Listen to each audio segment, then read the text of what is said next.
Merci. Alors, je voudrais remercier Patrick de Cazenove et le Cercle Frédéric Bastiat de me donner l'occasion d'intervenir à nouveau à ce 7e week-end de la liberté. J'étais venue il y a 2 ans, vous parlez des transports. Et donc là, je suis très contente de venir vous parler de la question du logement. J'espère que je retiendrai toute votre attention, surtout après ce super déjeuner.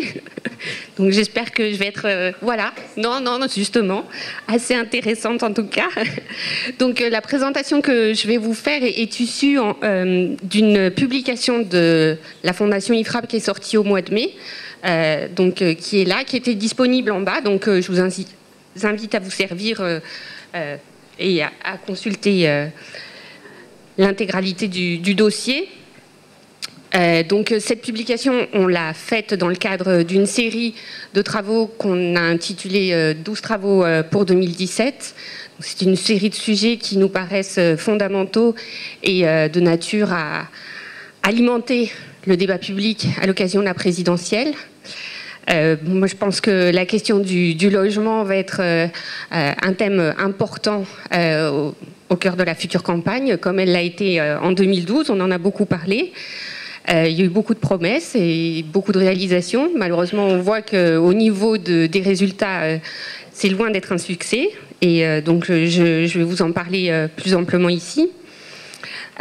Donc, en tout cas, ce qui est sûr, c'est que la politique du logement, elle illustre parfaitement la thématique de ce week-end, sortir de l'étatisme pour sortir de l'impasse, la solution libérale. Donc la politique du logement, vous le savez sans doute, c'est une politique qui en France se caractérise par son interventionnisme. On a eu ces dernières années un déchaînement bureaucratique. On a eu la loi Allure, 177 articles, un déchaînement normatif, on le constate au niveau des coûts de construction qui ont augmenté considérablement et dont un tiers sont imputables aux réglementations techniques.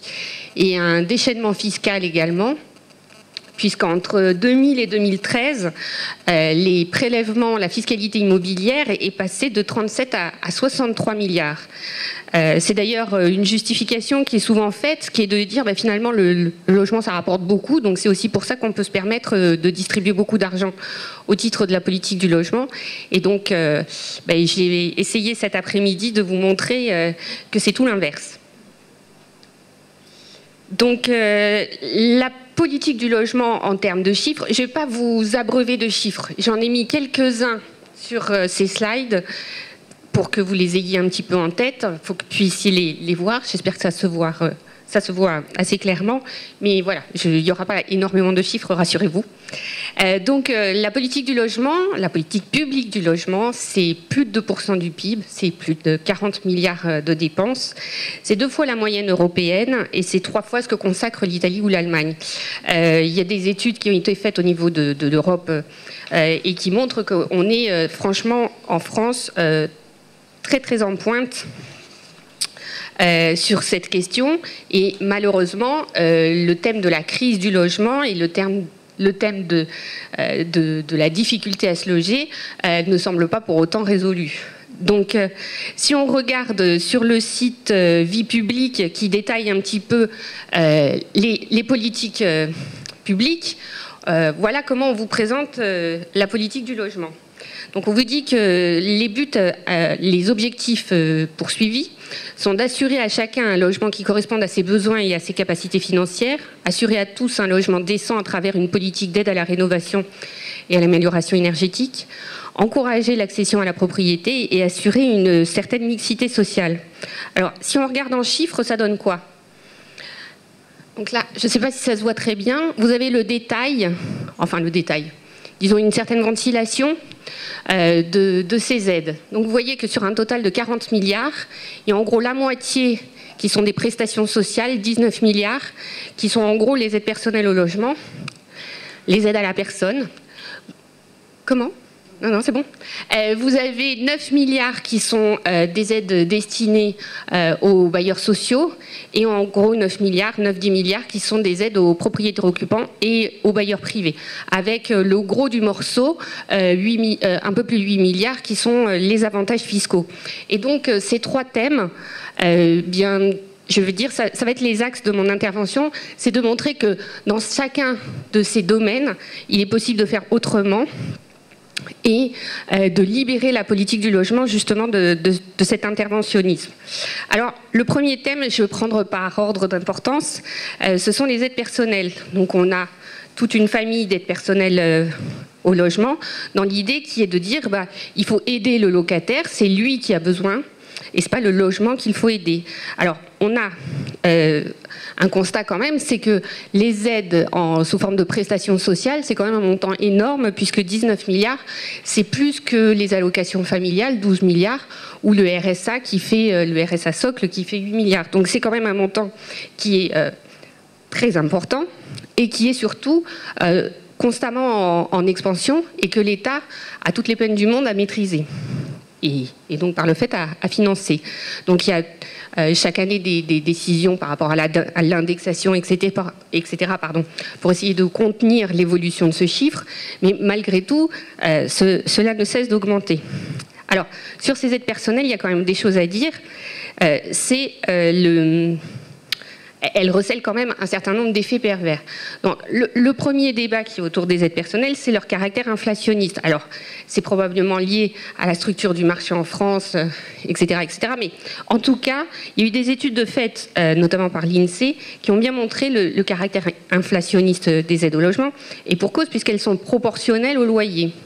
Elles sont versées de surcroît au bailleur. Donc, le bailleur, finalement, avec ce dispositif de tiers payant, il connaît les revenus de celui qui va toucher l'aide, et donc il lui est possible d'ajuster finalement en fonction de la capacité, je dirais, du locataire à occuper ce logement. Donc en fait, on a une déconnexion finalement du loyer entre ce qu'est la réalité du bien et ce qui finalement est ce que la personne est en mesure de payer. Donc ça, c'est une première critique.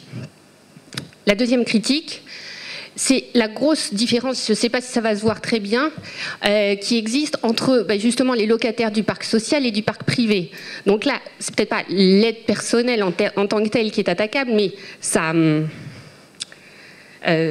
coexistence, si vous voulez, avec le parc social, avec l'existence d'un parc social, c'est-à-dire qu'on veut à la fois aider le locataire et on veut à la fois aider le logement social, et du coup on se rend compte qu'il y a une très grosse différence. Là, on présente en fait les quatre premiers déciles de revenus, et vous voyez que finalement, entre le premier décile qui habite dans le parc public, le montant, donc ça c'est le soutien public annuel, donc vous voyez qu'il dépasse les 6 000 €, si on ajoute l'équivalent monétaire lié à la jouissance d'un HLM. Et donc finalement on se retrouve avec une situation quand même qui est très contrastée entre celui qui a eu la chance d'avoir un logement social et puis celui qui n'en a pas. Et donc ça c'est aussi une grosse critique par rapport à ces aides personnelles. Et puis ça, c'est une particularité, je dirais bien française. L'autre point, c'est le fait qu'elle s'articule très mal avec le foisonnement d'aides sociales, d'aides publiques qu'on a en France. On a donc un très très grand nombre de prestations sociales. On n'a rien qu'au niveau des prestations sociales sous conditions de ressources, pratiquement 95 milliards qui sont dépensés, des aides à la rentrée scolaire, des aides au logement, des aides pour les soins médicaux, des aides pour les transports. Et donc finalement tout ça se combine pour faire une sorte de patchwork où à la fois on essaye de dire aux gens quel est le niveau de consommation dans tel domaine, que ce soit en matière de logement, en matière de transport, et qu'ils devraient avoir, plutôt que de laisser la liberté aux gens finalement d'arbitrer et de se dire voilà, quelle est la part de mon budget que je veux attribuer au logement, et si j'ai envie de mettre tout mon argent là-dedans et plutôt qu'autre chose. Et donc finalement on se retrouve avec une situation où on voit bien que les gens s'ils vont gagner un peu plus d'argent, vont se dire ah oui mais alors là je risque de perdre en termes d'APL par exemple, et alors du coup avec des arbitrages qui sont finalement très très néfastes. Donc nous, la proposition qu'on fait à l'IFRAP, c'est de dire voilà, il faudrait au moins fusionner toutes ces prestations sociales en une prestation unique, toutes ces prestations sous conditions de ressources, là je parle bien de celles qui sont sous conditions de ressources, en une prestation centralisée qui serait dégressive en fonction des revenus et qui serait plafonnée de façon à ce qu'on ait une véritable incitation à l'emploi, au retour au travail, et qu'on n'ait pas tous ces phénomènes de bord que l'on constate avec cette myriade d'aides sociales. Donc on a fait un dossier sur le sujet à l'IFRAP Et je vous recommande de lire, il est sur notre site. Donc voilà, on fait un certain nombre de recommandations dans ce sens. Donc voilà, en ce qui concerne les aides personnelles, ça c'est un premier point que je voulais développer. C'est vrai aussi que c'est quand même une vraie difficulté, c'est que comment dire, on constate que le niveau de vie moyen des locataires, et notamment des locataires dans le parc privé, est effectivement plus faible que le niveau de vie moyen des Français. Et à ce titre-là, il y a un décalage qui se creuse et qui va faire que de toute façon, on aura toujours besoin de verser toujours plus d'aides, puisque, en gros, la qualité des logements s'améliorant, mais la situation sociale en France faisant que ceux qui occupent des logements ont des revenus limités, on va avoir un gap qui aura toujours tendance à se creuser. Et là, je trouve que c'est un point quand même important. Ça souligne, si vous voulez, le fait que, en s'attaquant à la politique du logement, on s'attaque aux conséquences. Mais derrière la crise du logement, c'est la crise sociale. C'est le problème des gens qui n'arrivent pas à rentrer dans le marché du travail, n'arrivent pas à trouver des revenus. Les personnes qui sont les principales cibles de cela, ce sont les jeunes, et dont on va voir après, je vous en parlerai, qu'ils n'accèdent pas non plus aux logements sociaux. Donc c'est bien là toute la critique que l'on peut faire par rapport à ce dispositif des aides personnelles. Alors justement, pour parler des logements sociaux, c'est le deuxième axe de ce changement de modèle que l'on peut espérer mettre en œuvre, et qui ne me paraît pas impossible à mettre en œuvre. Alors, moi, c'est un sujet sur lequel, en travaillant dessus, dans le cadre de cette étude, j'ai trouvé ça vraiment édifiant. Comment je pourrais dire ? Cette volonté de vouloir faire le bonheur des gens à leur place. Et c'est un point sur lequel je voudrais vraiment insister dans le cadre de cette intervention cet après-midi. Donc, le logement social, les bailleurs sociaux, je l'ai montré au début, c'est 9 milliards d'aides publiques. 9 milliards auxquels il convient d'ajouter les 7 milliards d'APL que perçoivent directement les bailleurs sociaux. Donc c'est une masse considérable qui est dirigée vers une partie du logement, sous des formes très diverses. Ce sont des aides à la pierre de l'État, c'est des exonérations d'impôts, ce sont des aides des collectivités locales parce que l'État n'a plus d'argent, et donc il met les collectivités locales à contribution. Vous avez aussi l'ANRU, vous avez aussi le 1% logement. Donc ça veut dire qu'on dit aux entreprises qu'il faut financer du logement social. Donc ce qui était peut-être envisageable au lendemain de la guerre, lorsqu'on était dans une période de reconstruction, en 2016, ça paraît quand même assez incroyable qu'on ait cette filière de construction qui perdure.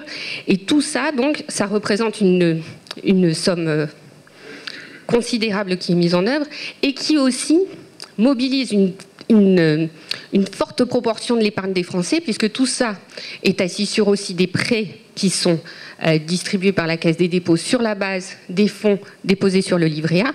Le livret A, c'est 268 milliards d'encours. Donc c'est absolument considérable et c'est une épargne qu'on stérilise puisque finalement on va la diriger vers la construction et l'entretien d'un parc social dont on s'aperçoit que finalement on n'en a plus forcément besoin. Il faudrait qu'on fasse tout à fait autre chose avec ça.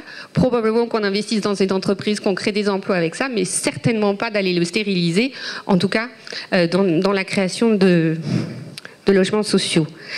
Alors, cette masse d'argent énorme, la conséquence, c'est qu'on a en France 17% de logements sociaux, c'est 2 fois la moyenne européenne, c'est nettement plus que l'Allemagne qui a environ 5% de logements sociaux. Alors, c'est un peu moins en revanche que le Royaume-Uni qui est à 18% ou la Suède qui est à 22%, mais j'y reviendrai, c'est dans un contexte très très différent de gouvernance dans ces deux pays.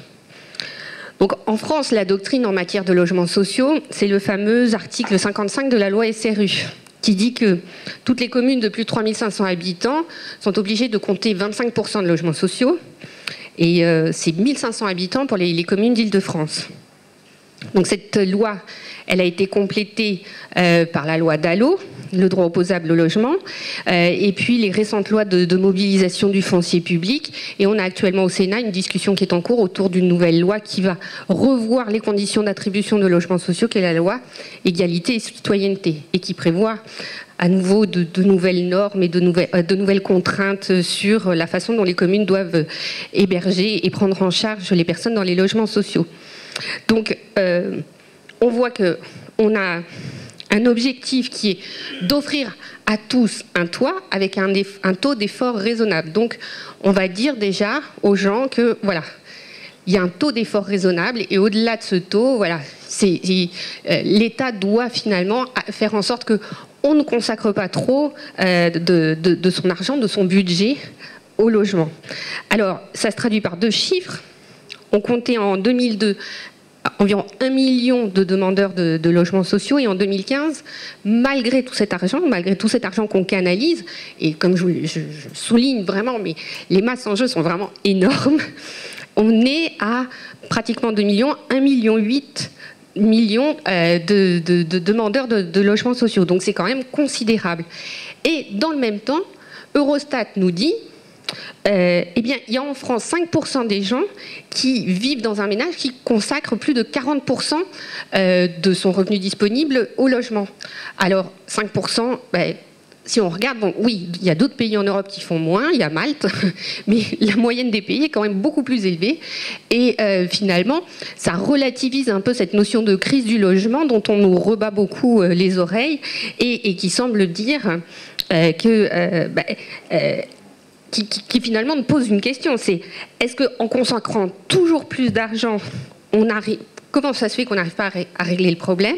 Et surtout, est-ce que le fait de mesurer le nombre de demandeurs de logements sociaux est le bon indicateur pour savoir si on résout la crise ou non? Alors, à ce moment-là, je voudrais parler d'un point particulier, c'est le fait qu'il y a aussi en France beaucoup d'associations qui sont très actives dans cette dénonciation du mal-logement. J'imagine que vous connaissez la Fondation Abbé Pierre ou l'association Droit au logement. La Fondation Abbé Pierre est en train de lancer une nouvelle campagne « On attend quoi pour agir ?» Et bon, en regardant un petit peu attentivement l'état du mal-logement, qui est un rapport qui publie chaque année sur le sujet, il faut quand même prendre un peu ces précautions par rapport aux chiffres qui sont donnés, où finalement on additionne des personnes qui sont des sans domicile fixe avec des personnes qui sont en situation de précarité énergétique, des personnes qui sont en suroccupation de leur logement, selon des enquêtes qui sont pas établies de la même façon, et au final on vous délivre un chiffre qui est repris en boucle pendant une semaine par tous les médias pour vous dire que c'est terrible parce qu'en France, il y a 8, 10, 12 millions de personnes qui vivent dans une situation de mal-logement. Je pense qu'il faut faire un petit peu attention à ça, mais en tout cas, c'est sûr que ces associations, elles délivrent dans ce climat une information qui est un véritable aiguillon pour les pouvoirs publics à dire, non, il faut en faire plus, et toujours agir. Donc, là, on arrive un petit peu à la question de se dire mais comment ça se fait que cette loi SRU, qui a l'air d'être une loi quand même, comment on pourrait dire, très ambitieuse par son objectif, et finalement se révèle être un échec. Déjà, finalement, quand on y réfléchit, se dire que voilà, il faut 25% de logements sociaux, c'est un peu comme si on se disait, voilà, il faut que 20% des gens aillent au Resto du Cœur. C'est quand même un peu un constat d'échec, quelque part. Le fait que les gens puissent se loger tout court, ça serait déjà une victoire en soi. Et puis, finalement, quand on voit tous les objectifs qu'elle mêle à la fois, c'est-à-dire faire de la mixité, accueillir les gens qui sont en situation défavorisée. Parallèlement, l'État veut encourager l'accession, mais l'État veut qu'en même temps les communes aient un certain nombre de logements sociaux. On voit que tout ça, c'est une illusion, on n'y arrivera pas, sauf à construire toujours plus de logements sociaux, ce qui est une véritable fuite en avant. Donc, derrière tous ces paradoxes, ce qu'il faut bien voir, c'est qu'il y a quand même un certain nombre d'explications factuelles qui montrent que tout ça, ça ne peut pas marcher. D'abord, le logement social, donc on le sait, les plafonds sont quand même assez élevés, donc ils sont, comment dire, distingués entre les zones géographiques, la composition familiale. Vous avez différents plafonds qui servent différents types de logements. Mais en gros, le chiffre qui est établi, c'est que 66% des Français y sont éligibles. Et compte tenu du fait qu'on vous permet un certain seuil de dépassement, on pourrait dire qu'en gros, il y a 70% des Français qui sont éligibles au logement social et 70% qui sont éligibles à y rester, puisqu'on ne vous mettra pas à la porte tout de suite. Alors déjà, ça pose quand même question. La deuxième question, c'est que la deuxième interrogation, c'est que finalement, quand on regarde le nombre de demandeurs de logements sociaux, en fait, la moitié des demandeurs, ce sont des gens qui sont déjà dans le parc social. La seule chose, c'est qu'ils veulent en bouger parce que c'est la vie, on veut changer de région parce qu'on a changé de métier, on veut changer de logement parce que finalement nos enfants sont partis, on veut un logement plus petit, on veut un logement plus grand. Et la rigidité du système fait que finalement c'est très difficile de lâcher un logement puisqu'on ne sait pas si on en retrouvera un.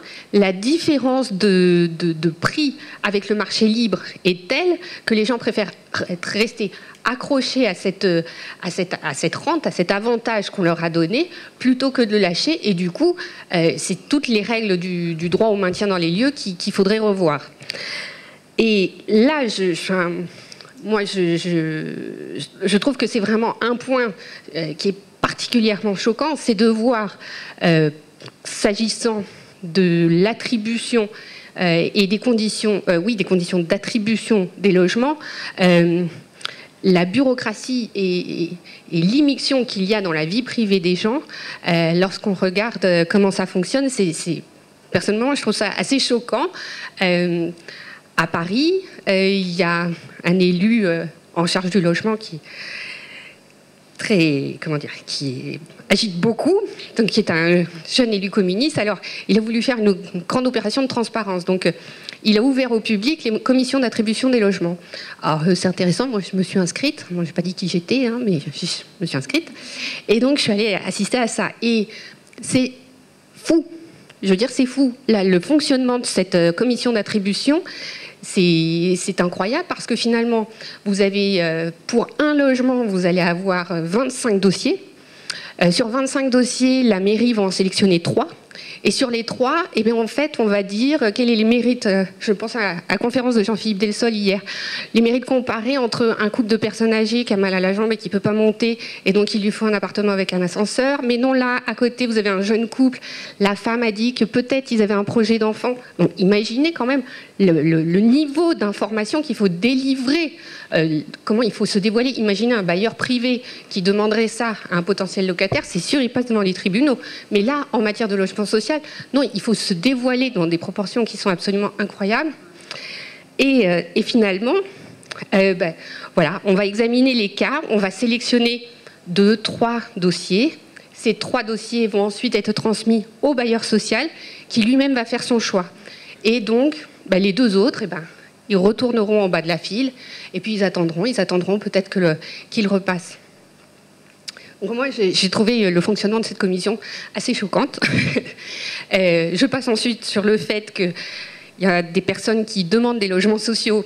C'est franchement limite, puisque en fait, ce sont des personnes qui sont salariées.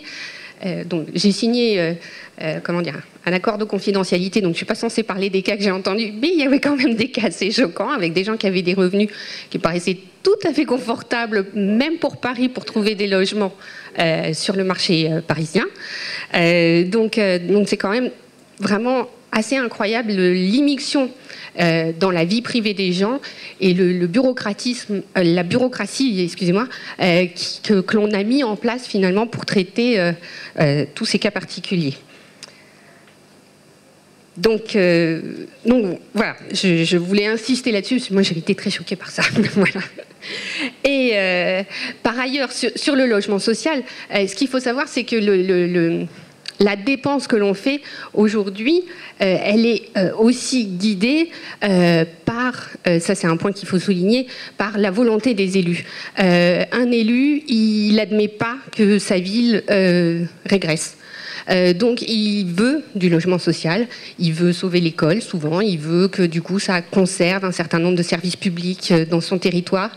Et lorsqu'on regarde les statistiques, on voit qu'il y a en France de très nombreuses zones détendues. où il y a dans le logement, dans le parc social, un taux de vacances qui est très élevé, un parc privé qui est tout à fait compétitif, qui propose des loyers dans des conditions qui sont assez similaires. Et malgré ça, malgré même le fait que, conscient de ça, si vous voulez, le gouvernement actuellement voudrait limiter justement dans ces zones l'investissement public en disant il y a des endroits ailleurs en France où on a plus besoin de l'argent public, eh bien non, il est confronté, si vous voulez, à la volonté des élus de vouloir toujours plus de logements parce que pour eux, c'est un signe de pouvoir, c'est un signe c'est aussi un élément, il faut dire ce qui est, clientéliste et électoraliste. C'est aussi la possibilité de distribuer un certain nombre de droits. Il y a une enquête qui a été faite très intéressante sur les HLM et la vie politique à Marseille. Autant vous dire que c'est assez édifiant. Voilà. Mais donc, ça, c'est un vrai problème aussi qu'il faut adresser. Et puis, le fait que majoritairement, les logements sociaux, ce sont des offices. Dans les offices, ce sont des élus qui dirigent. Et donc, ça, c'est un élément qu'il faut revoir si on veut limiter la part de ces logements sociaux en France. De la même façon, il y a aussi un point qui est beaucoup apparu dans les débats publics ces dernières années, c'est la question des ghettos, des banlieues.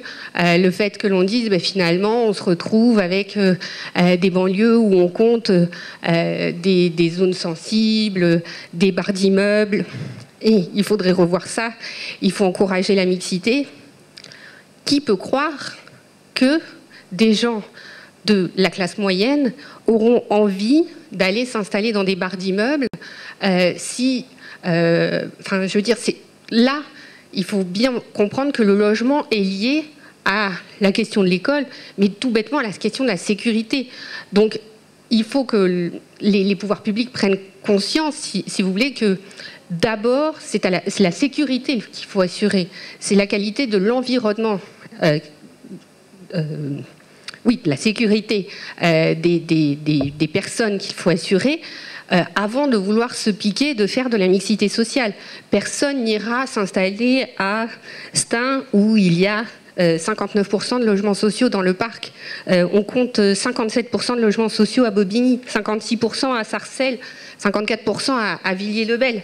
Donc, il faut adresser prioritairement la question de la sécurité, prioritairement la question du chômage, et la question du logement n'est finalement que la conséquence de ce que l'on arrivera à mettre en œuvre derrière. Donc, on constate pourtant qu'on a cette volonté politique, finalement, d'essayer de casser les ghettos, qui prend toute sa splendeur, je dirais, à Paris. Là, je vais vous montrer des chiffres sur l'évolution du parc à Paris.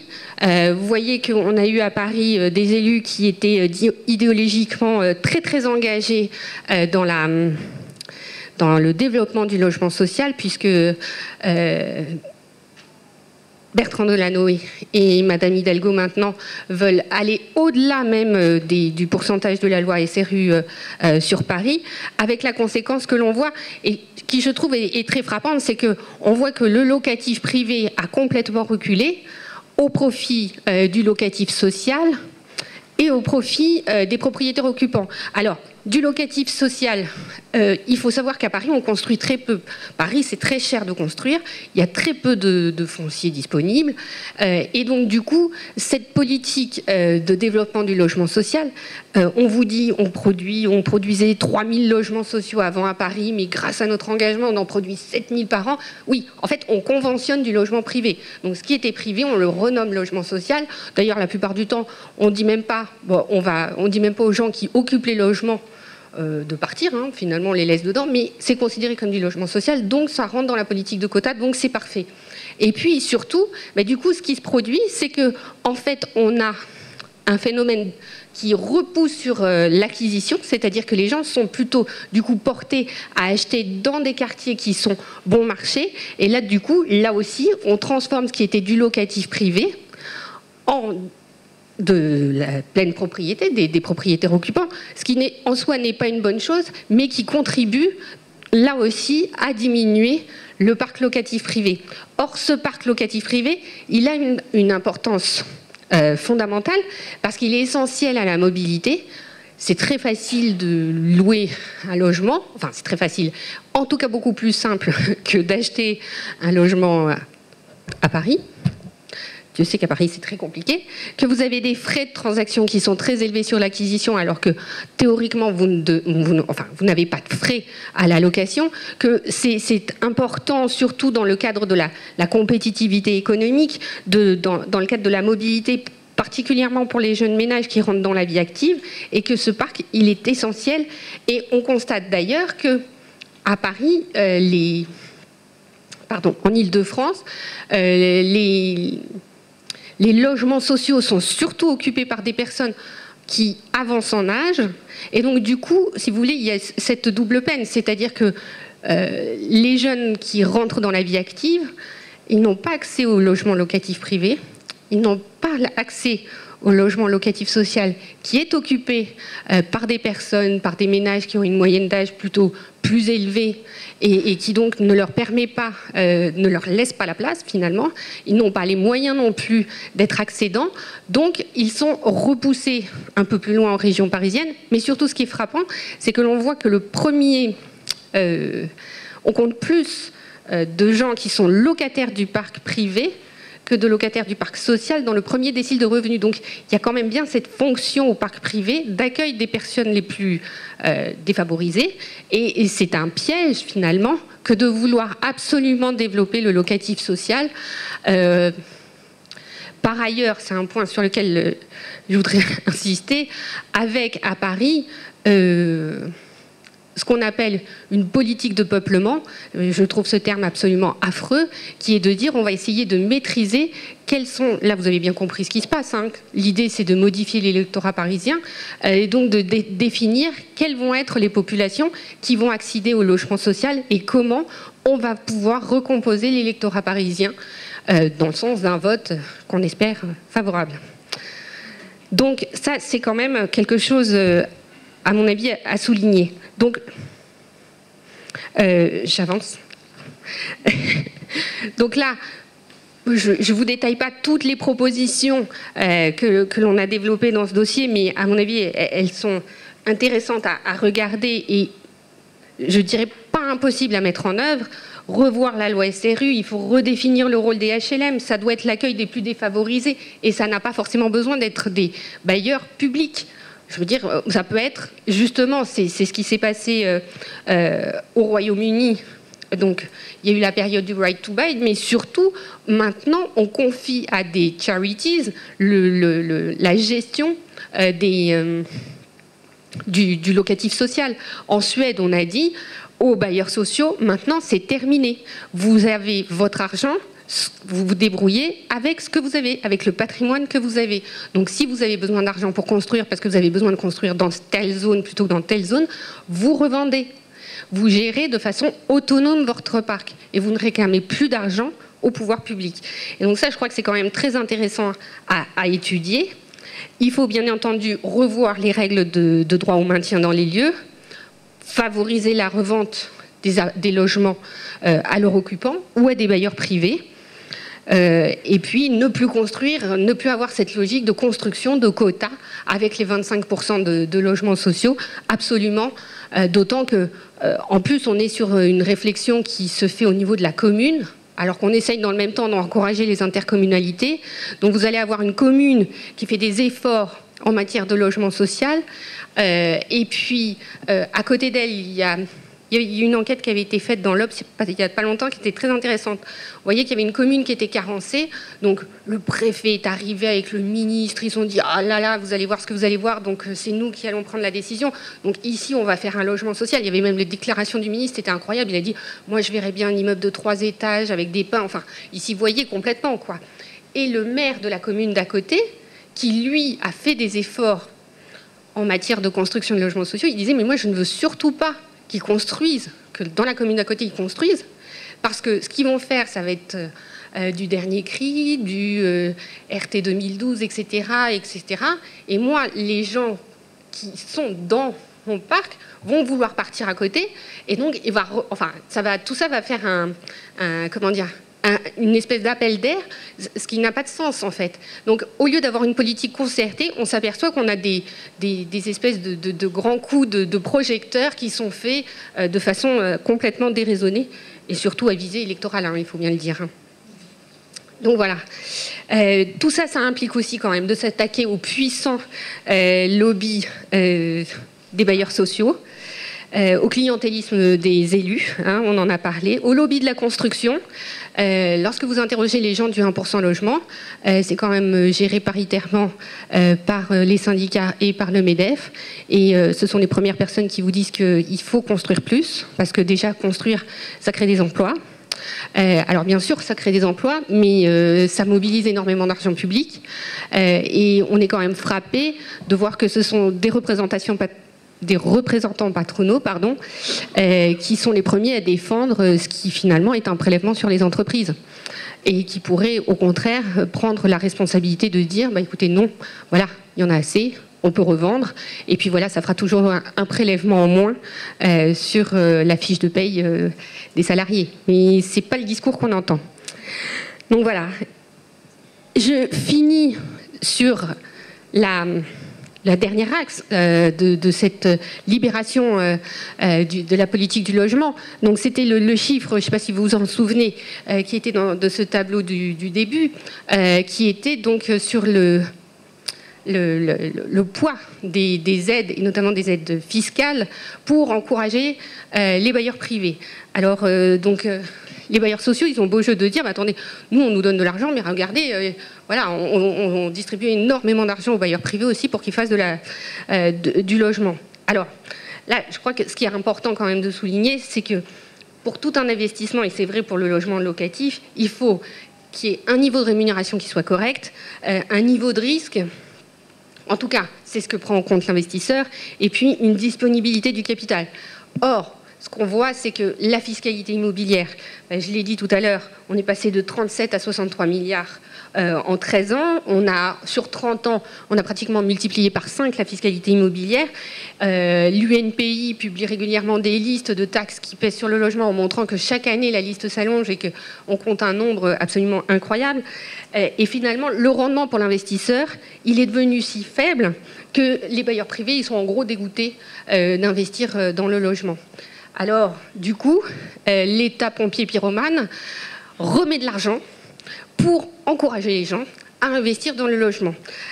Donc une abondance de niches fiscales qui porte le nom de chaque ministre du logement qui passe. Et puis finalement, quand on est dans l'opposition, on critique, mais quand on arrive à la majorité, finalement on refait la même, ou quelque chose près. Et puis on dénonce le coût pour les finances publiques, mais on n'arrive pas à s'arrêter. Et on dit que ça contribue à une implantation irrationnelle. On a beaucoup parlé de Montauban, avec des tas de logements qui avaient été construits, qui étaient tous vides. Voilà. Et il n'y a pas qu'à Montauban. Je ne voulais pas pointer du doigt une ville en particulier. Désolée. Donc ça, c'est quand même toute la folie de cette politique.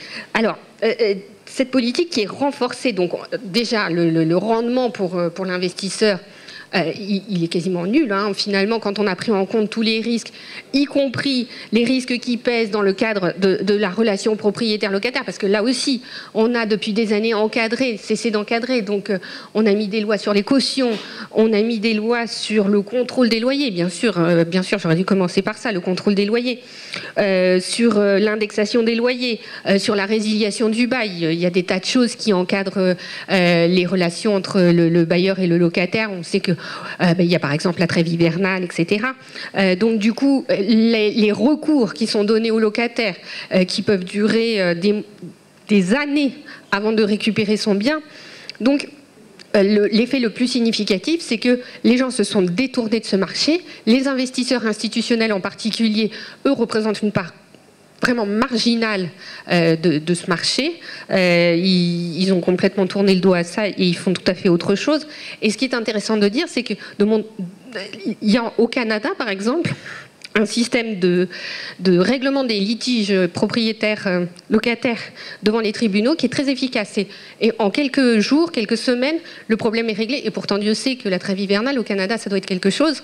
Et ben, du coup, on se rend compte qu'il y a une fluidité dans le marché locatif qui est beaucoup plus importante qu'en France et qui donc montre que finalement la confiance qu'ont les propriétaires dans le règlement du litige leur permet à eux de faire confiance et de faire le pari de la location à des locataires. Qu'est-ce que je voulais vous dire d'autre ? Je vais arrêter là. Si, je dois parler bien entendu de la réglementation, mais ça je vous en ai dit un mot, et puis du foncier. On a un atout en France, et je parle sous le contrôle de Vincent Bénard, mais alors... il vous en dira beaucoup plus que moi sur le sujet. Mais en tout cas, on a un atout en France qui est le fait quand même qu'on est un grand pays et qu'on a la possibilité de construire et on fait tout au contraire pour limiter la constructibilité des terrains. Donc il y a des idées qui règnent dans l'idéal des gens, c'est qu'il faut lutter contre l'étalement urbain, il faut lutter contre le mitage, c'est horrible, la disparition des terres agricoles,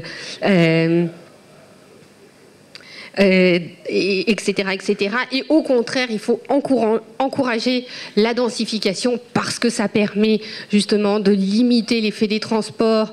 Et donc, du coup, comme les transports, c'est très néfaste, on a entendu parler ce matin à cause du réchauffement climatique. Alors du coup, il faut limiter l'impact des transports. Bon, les transports en Ile-de-France, ça marche vraiment pas du tout. Donc, il faudrait peut-être déjà commencer par s'attaquer par ça avant de vouloir faire de la densification. Et puis surtout, ça correspond quand même à une certaine mythologie qui a prévalu à la création des grands ensembles et qui est de dire ben voilà, on va façonner l'homme en le mettant dans de grandes structures et au contraire, ben finalement, quand on regarde les enquêtes, on s'aperçoit que l'aspiration naturelle des Français, c'est d'être propriétaire, c'est d'avoir une maison individuelle, c'est de disposer d'un petit carré de jardin. Et donc, je pense que c'est quand même très intéressant et très important de respecter ce que les gens veulent. Non. Si, mais si quand même. et ils savent certainement mieux que les autres ce qui est bon pour eux et ce qui leur est important. Juste pour finir, je voudrais vous lire cette phrase d'André Hichet qui est parue dans les Échos la semaine dernière et qui soulignait, il disait, alors André Hichet c'est le patron de la SNI qui est la filiale de la Caisse des dépôts qui est le plus gros bailleur social et il disait ce mot, il est urgent de mieux valoriser à l'étranger ce modèle de réussite français de notre savoir-faire en matière de logement. Il faut pour cela mobiliser les grands acteurs du développement, l'Agence française de développement, la Banque publique d'investissement et la Caisse des dépôts. Donc voilà, à nous de récupérer ce marché et gardons la haute main sur ce marché. Je crois que si c'est fendu d'une tribune, c'est peut-être parce qu'il sent une certaine menace en tout cas. Et donc du coup, l'espoir que nous avons, nous, à l'IFRAP, c'est d'essayer de délivrer un message où on dit non, justement, voilà, il faut faire bouger le modèle. Aujourd'hui, il a atteint ses limites et voilà, il faut que ça change. Et j'espère vous en avoir convaincu.